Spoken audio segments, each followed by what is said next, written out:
Olá, pessoal, espero que estejam todos bem. Hoje o nosso vídeo vai tratar a respeito da produção de esporos de conídeos de patógenos em restos culturais, né, na cultura da aveia branca. Então, para isso, nós vamos falar a respeito de um trabalho que foi realizado há algum tempo atrás no campo com 3 cultivares de aveia branca. O título desse trabalho é Produção de conídeos de Alternaria alternata, Drexilera vene e Fusarium graminearum em folhas mortas de aveia branca. Eu trouxe esse trabalho por ele tratar desse tema da produção de conídeos, de patógenos, na palhada produzida pela própria cultura durante seu ciclo. Isso foi parte do meu trabalho de mestrado, e eu achei bastante interessante para abordar esse assunto da produção de esporos na palhada, porque normalmente nos sistemas de cultivo de lavoura, né, é, é a primeira fonte de inóculo, né, de inóculo inicial para o início de uma epidemia no campo, normalmente é essa palhada, né, principalmente para patógenos como esses aqui, que são patógenos necrotróficos, né, patógenos que sobrevivem em restos de cultura. Bom, qual que é a doença, qual que é o principal problema desses causados por esses 3 patógenos, né? A Drexilera vene, ou também Pyrenófora vene, na fase teleomórfica, Alternaria alternata e o Fusarium graminearum, o Gibberella zeae. É a mancha do grão. Essa, essa mancha do grão causa uma perda significativa de qualidade no aspecto do grão, né? Aqui nós temos nessa imagem abaixo aqui o grão de aveia normal, né? Sadio, a partir de uma produção sadia, sem mancha, que é o que é desejável para a indústria, né? Então, as indústrias que processam grãos de aveia para a produção de alimento animal, alimento humano, principalmente, buscam lotes que sejam sadios com essa coloração.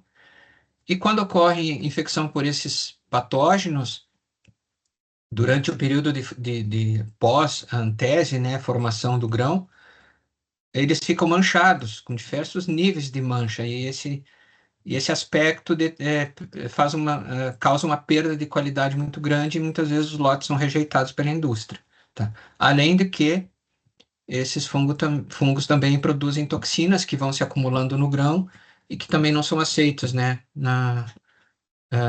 pela indústria. Aqui nesse gradiente de severidade, como eu coloquei como ilustração, nós podemos observar visualmente o aspecto do grão quando ele tem de 0 a 10% de severidade, então levemente escurecido, entre 10 e 50%, então já um nível de escurecimento já significativo, a gente consegue perceber a olho nu, e quando é mais de 50% de severidade da mancha nos grãos, realmente o aspecto é bastante prejudicado, que leva a essa perda de qualidade, tá?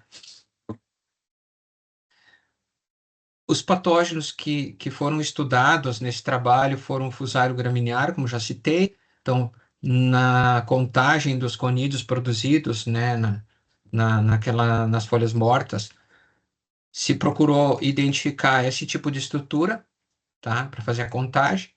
Então, aqui nós temos o conídeo do Fusarium, né, esse formato característico, fusiforme, encurvado.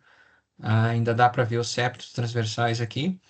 A alternária, ela tem esse conídeo no formato de clava, bastante escuro, né, bastante pigmentado, com septos transversais e longitudinais, que dão esse aspecto todo quadriculado, né, para a célula do conídeo. Cada um desses segmentos é uma célula, né, então ele é um conídeo que tem mais de uma célula. E a Drexilera, que tem um conídeo cilíndrico, né, alongado, e também com septos transversais que indicam as células. Inclusive, nessa imagem aqui, esse conídeo já germinou e ele já produziu hifas, né, a partir de algumas dessas células, que é uma característica bastante comum na Drexilera. Bom, para que a gente tenha uma ideia do efeito da infecção por esses fungos na incidência, na severidade da mancha do grão, no rendimento e no peso do hectolitro, eu trouxe essa tabela de um outro trabalho para que a gente possa quantificar isso, né? Onde foi quantificado isso aí. Então, foram 3 épocas de colheita para medir esses parâmetros. Maturação de colheita, que é o ponto correto, maturação mais 7 dias e maturação mais 14 dias. Então, a partir do ponto de maturação, essas plantas ficaram no campo por mais uma semana, por mais 2 semanas, depois foram colhidas e foi analisada a incidência da Pyrenófora avênia. A gente pode observar que na época correta de colheita, em mais 7 dias, não houve diferença significativa na incidência da Pyrenófora. E com 14 dias de atraso na colheita, esse índice aumentou bastante, né? Então passou para 27% e foi estatisticamente diferente dos demais. Para Fusarium graminearum, o comportamento foi semelhante, sendo que no início, né, o ponto correto de maturação, mais 7 dias, a incidência foi bem baixa e aumentou bastante com mais 14 dias, com 14 dias de atraso na colheita. Da mesma forma, a severidade ela foi aumentando à medida que foi passando o tempo e essas plantas ficaram no campo, né, sofrendo os efeitos da intempérie, da chuva, do sol, enfim. Foi aumentando a severidade da mancha no grão. Então, passou de 40 no ponto de colheita para 48% por cento de severidade. Rendimento também caiu. A gente pode ver que no ponto de colheita o rendimento foi de 2.700 quilogramas por hectare aproximadamente, foi caindo, chegando a 1.600. Então, houve uma perda significativa, né, de acordo com a análise estatística, quando se atrasou por 14 dias a colheita. E o peso do hectolitro, que indica, né, a densidade do grão, estatisticamente não houve diferença com o atraso da colheita. Bom, ainda como introdução para contextualizar o trabalho, hoje nós temos, são 2 sistemas de cultivo, né, os mais conhecidos, mais adotados, que é o plantio direto e o plantio convencional. Qual que é o efeito de cada um desses sistemas de cultivo em relação à produção de inóculo inicial, na palhada que fica sobre a superfície do solo? Bom, o plantio convencional, após a colheita, né, uma das características é o revolvimento do solo, incorporação desse material orgânico, né, esse material vegetal da colheita, ele é incorporado ao solo e se deteriora muito rapidamente. Então, se toda essa palhada ela estiver contaminada por algum patógeno, ele sofre dentro do solo, né, em contato com as partículas e com outros micro-organismos que habitam o solo, né, muitos deles benéficos, ele sofre uma competição muito forte, esse patógeno acaba morrendo, o material vegetal é decomposto, incorporado ao solo, então o nível de inóculo no sistema convencional cai bastante, muito rapidamente. No plantio direto, por sua vez, esse material todo fica depositado na superfície do solo, então se ele estiver contaminado com algum patógeno, é o substrato ideal para que esse patógeno se mantenha vivo, né, durante os períodos entre safra, enfim, e vá se nutrindo a partir dessa matéria orgânica e produza sua esporulação, tá? Então, essa é a diferença. Claro que o sistema de plantio direto tem muitos outros benefícios que o tornam um sistema melhor do que o convencional, né? Porque essa proteção que essa palhada dá ao solo, né, evita superaquecimento, as variações muito grandes de temperatura dentro do solo, conservação de água, aumento de matéria orgânica, enfim, proteção contra erosão, enfim, são várias as vantagens do sistema de plantio direto, né? Em relação a substrato para a doença, é que esses patógenos, principalmente os necrotróficos, eles não têm praticamente competição, né? Eles se alimentam desse material e produzem sua população. Para que a gente entenda melhor isso, é bom que a gente passe um pouco a entender o ciclo das relações patógeno-hospedeiro. Esse trabalho ele foi realizado considerando essa etapa do ciclo de vida, né, do ciclo das relações patógeno-hospedeiro, que é a fase de sobrevivência. É quando o patógeno fora da planta, fora do hospedeiro, né, após o final do ciclo do hospedeiro, ele passa a sobreviver no ambiente às custas, né, do material vegetal que fica sobre o solo, né? A partir dessa sobrevivência, ele produz suas estruturas reprodutivas, ocorre a disseminação, o contato desses propágulos, né, que são os conídeos, esporos, enfim, com a planta hospedeira, ocorre a primeira infecção, colonização, ocorre a reprodução e novamente entra num ciclo secundário, tá? Então, só para chamar atenção que esse trabalho foi desenvolvido em cima dessa fase, que é a fase de sobrevivência, né? Aqui eu trouxe um exemplo de um ciclo de vida da Drosera vene, onde mostra isso claramente, tá? Que nós temos uma planta de aveia, essas primeiras folhas que são emitidas pela planta no início do seu ciclo, com o tempo, com o passar do ciclo, essas folhas elas vão senescendo, né? Elas morrem, caem sobre a superfície do solo e viram substrato para a esporulação de patógenos que podem depois novamente ser esses esporos produzidos ser transportados ou para plantas jovens num outro ciclo, numa outra safra, né? Plantas jovens do novo plantio, ou podem ser transportados também para folhas das próprias plantas daquele ciclo que está em andamento, causando novas lesões. Essas lesões vão esporular novamente, vão produzir novos esporos que vão ser depositados em outras folhas de outras plantas, outras próprias plantas, né? E causar novas lesões, nova esporulação, enfim, e o ciclo sempre se repete, causando o aumento da doença, ou muitas vezes, quando esses esporos chegam até a panícula da aveia, causam, então, a mancha do grão, tá? Então, esse é uma etapa importante para a gente entender. Bom, entrando na realização do trabalho, foram avaliadas a palhada, foi avaliada as folhas mortas de 3 cultivares de aveia, Urix 15, Urix 16 e Urix 19.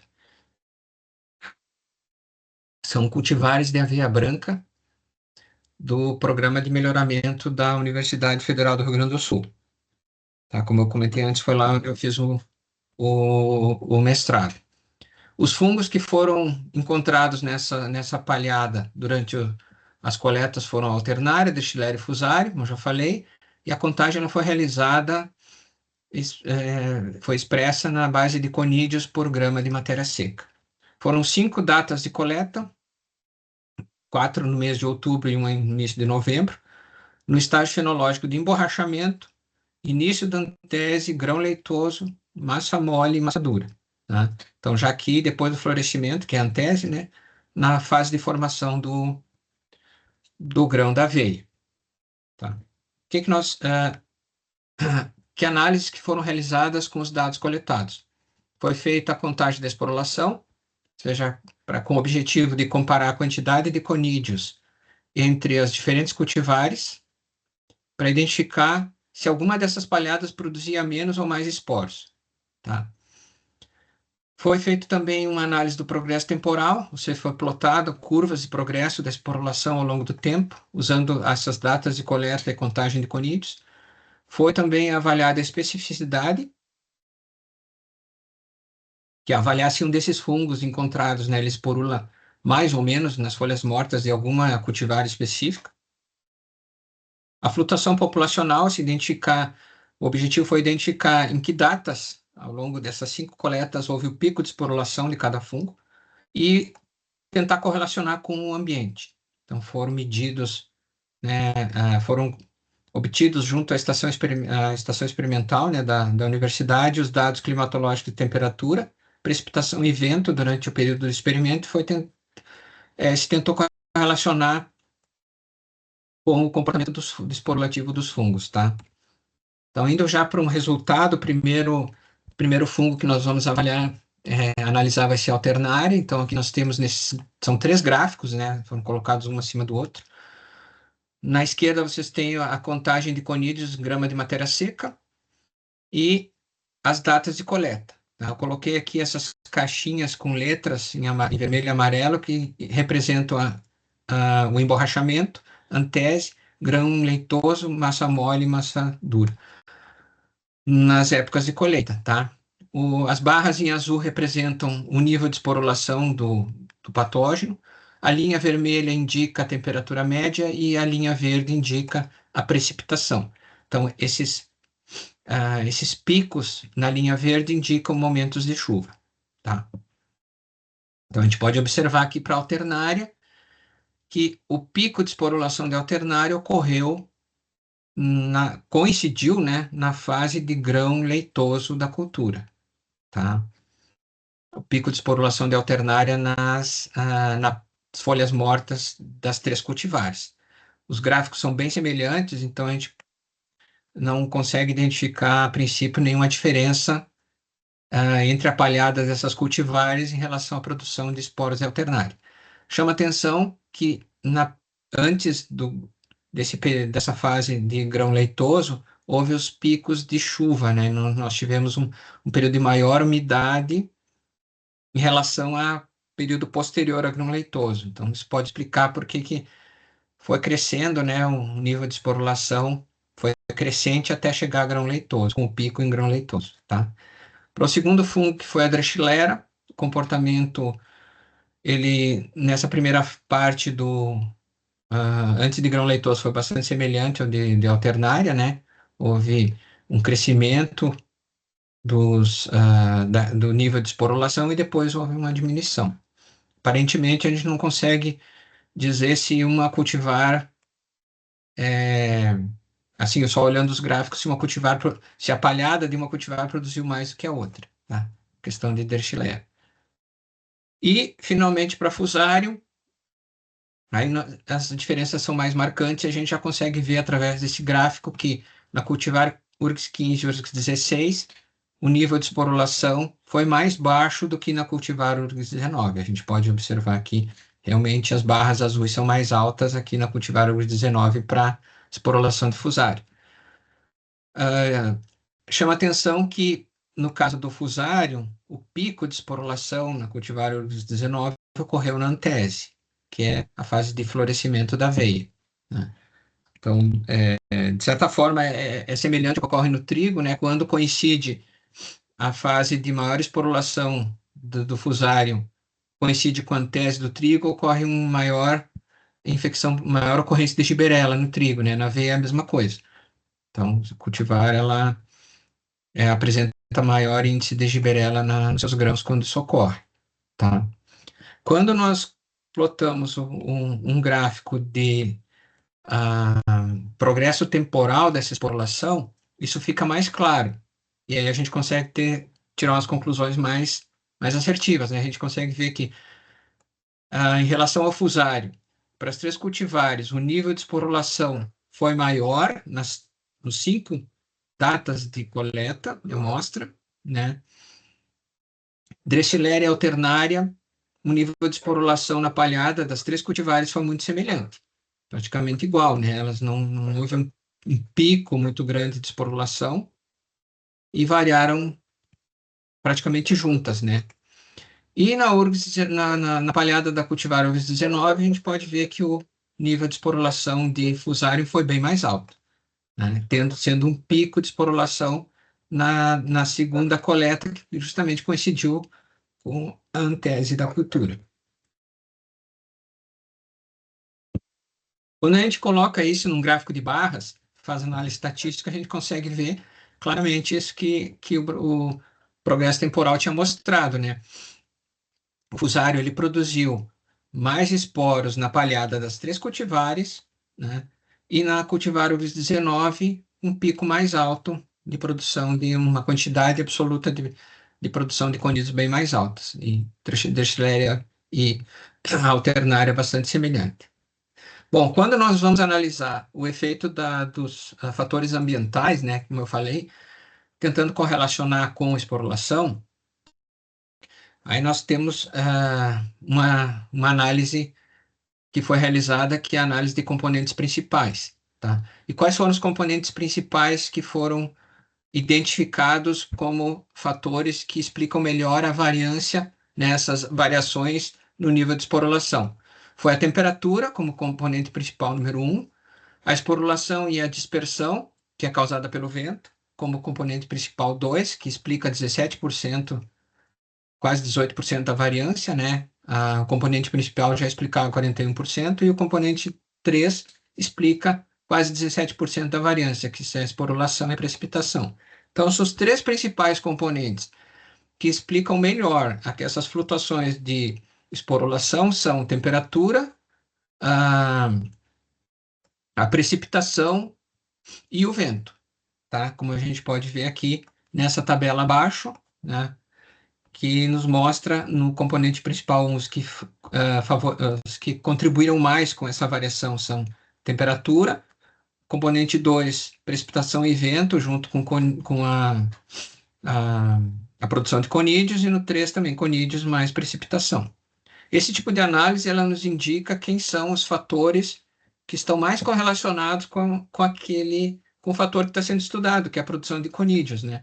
Então, com isso, a gente consegue concluir que temperatura é um fator importante, é um fator que modula essa produção de conídeos, embora não esteja diretamente associada, porque o componente principal, o fator conídeo, não foi significativo, mas que os mais importantes são o componente 2 e 3, que atuam diretamente sobre a produção de conídeos, que é a precipitação e o vento.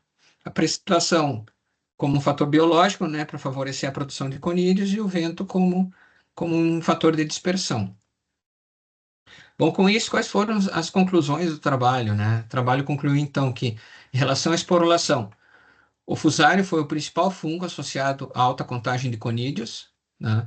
Apresentando taxas de esporulação superiores às de Alternaria e Drusillera em todas as combinações de datas e cultivares. A gente conseguiu ver naquela curva de avanço temporal, né? O progresso temporal mostraram que a esporulação tem diferenças significativas entre fungos, né? Fusarium esporulando mais do que a Alternaria Drusillera.